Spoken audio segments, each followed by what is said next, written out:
Hello friends, நம்ம இன்றைக்கி என்ன வீடியோ பார்க்க போகிறோன்னா ரவையை வச்சு ஒரு ஸ்வீட் ரெசிபி செய்ய போகிறோம்.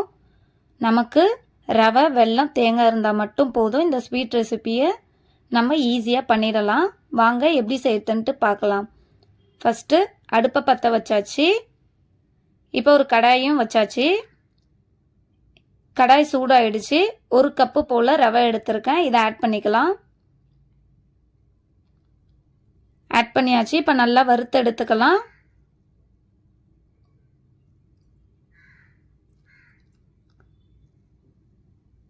அடுப்பை சிம்மில் வச்சுட்டு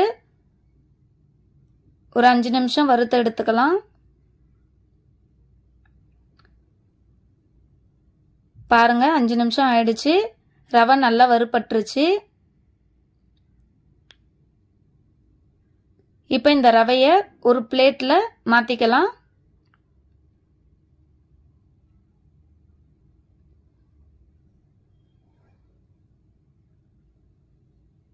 மாற்றியாச்சு. இப்போ அதே கடாயில் ஒரு கப்பு போல் தேங்காய் எடுத்திருக்கேன். இப்போ தேங்காயையும் ஆட் பண்ணிக்கலாம். தேங்காயில் இருக்கிற ஈரப்பதம் போனால் போதும்.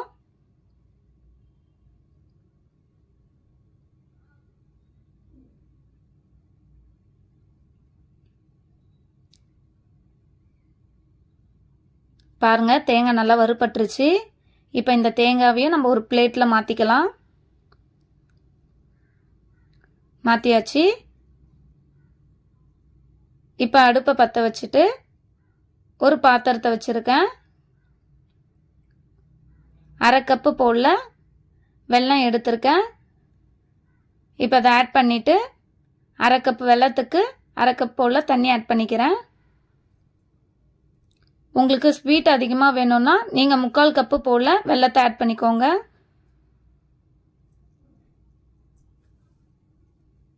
இப்போ இது கூட ஒரு ஏலக்காய் போல் நான் தட்டி வச்சுருக்கேன். அதையும் ஆட் பண்ணிக்கலாம். இப்போ எல்லாத்தையும் நல்லா மிக்ஸ் பண்ணிக்கலாம். வெல்லம் பாகுப்பதம் தேவையில்லை, வெல்லம் கரைஞ்சா போதும். இப்போ வெல்லம் கரைஞ்சிடுச்சு. இப்போ அடுப்பை ஆஃப் பண்ணிவிட்டு ஓரம் எடுத்து வச்சுட்டேன். இப்போ அடுப்பை ஆன் பண்ணிவிட்டு நம்ம தேங்காய் வறுத்த அதே கடாயை வச்சாச்சு. இப்போ நம்ம எடுத்து வச்சுருக்க வெள்ளை தண்ணியை ஆட் பண்ணிக்கலாம். பாருங்கள், ஆட் பண்ணிட்டேன். இப்போ இந்த வெள்ளை தண்ணி ஒரு கொதி வந்துடுச்சு. இப்போ நம்ம ஆற வச்சுருக்க தேங்காவையும் ரவையும் ஆட் பண்ணிக்கலாம். பாருங்க, தேங்காய் ஆட் பண்ணிட்டேன். இப்போ ரவையும் ஆட் பண்ணிக்கலாம். அடுப்பு சிம்லே வச்சு மிக்ஸ் பண்ணுங்க.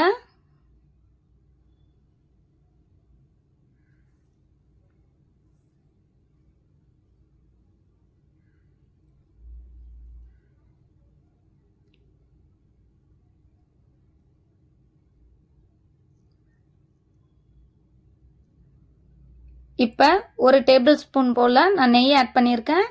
உங்களுக்கு வேணும்னா ஆட் பண்ணிக்கோங்க, நெய் வேணான்னா விட்டுருங்க. இப்போ ஆட் பண்ணியாச்சு. நல்லா மிக்ஸ் பண்ணிக்கலாம். நம்ம ஒரு 5 நிமிஷம் மிக்ஸ் பண்ணி விட்டால் போதும்.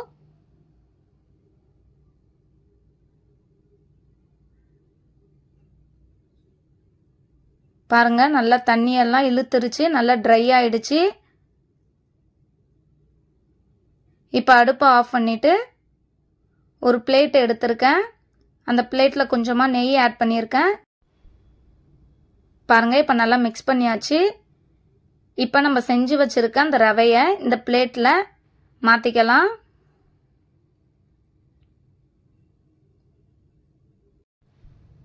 ஒரு ஸ்பூனில் நெய்யை தடவிட்டு இது போல் நமக்கு எந்த ஷேப்பில் வேணுமோ அதுக்கேற்ற மாதிரி நம்ம ரெடி பண்ணிக்கலாம். பாருங்கள், நான் இந்த ஸ்பூனை வச்சு நல்லா ப்ரெஸ் பண்ணி விட்டுக்கிறேன். இப்போ நான் ஒரு 20 நிமிஷம் போல் இதை ஆற வச்சு எடுத்துக்கிறேன்.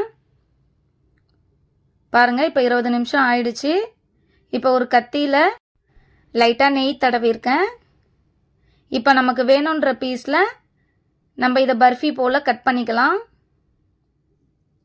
பாருங்கள், நான் ஸ்கொயர் ஷேப்பில் கட் பண்ணியிருக்கேன்.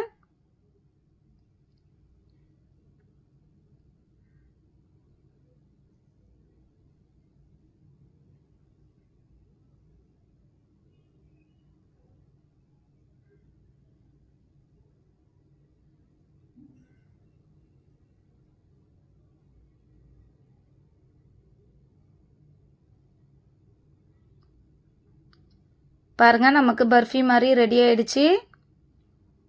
பார்க்கவே இவ்வளோ நல்லா இருக்கு பாருங்கள். நான் இப்போ தேவையான அளவு கட் பண்ணி வச்சுட்டேன். இப்போ மிச்சம் இருக்கிற மாவில் இது போல் லட்டு பிடிச்சு வச்சுக்கிறேன்.